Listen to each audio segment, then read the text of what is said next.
Hey guys, welcome back to Auto Repair, guys. Our mission here at the garage is to save you guys as much money as we can. That's why we make these absolutely free videos, guys.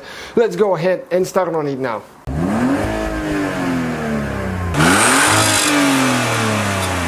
Hey guys, welcome back to Auto Repair, guys. Thank you guys for watching us and for all the support. So today, guys, on that Mercedes E-Class, we'll show you guys how to remove and replace the headlight switch, the one on the dash. So if you guys need repairs for that vehicle, we'll probably have more than or close to 200 videos. Check out the playlist, we're constantly adding videos. So this is the switch we're talking about, guys.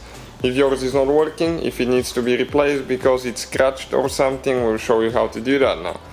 So with a trim removal tool, plastic tool, we're going to pry that trim out of the way. There is two clips, one here and one over there.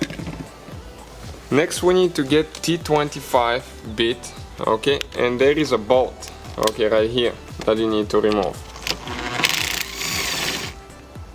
Okay, now it's important how you go actually. Okay, you need to pull the bolt all the way out, and sometimes those will get stuck there. Okay, now you need to lift this thing up just a little bit, then slide it towards the top. The bottom comes out first and then the rest of the switch. Those are the wires.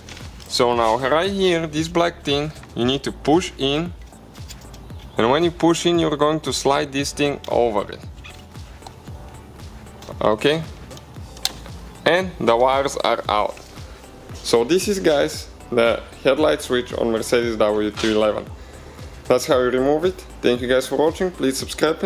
So guys, hopefully the video was helpful. If you have any questions, don't hesitate to let us know. Now check out our YouTube channels, guys. We have more than 19,000 free repair videos that can save you thousands of dollars in future repairs. That's why we make these absolutely free videos. Hopefully the video will be helpful. Thank you for watching. See you guys next time.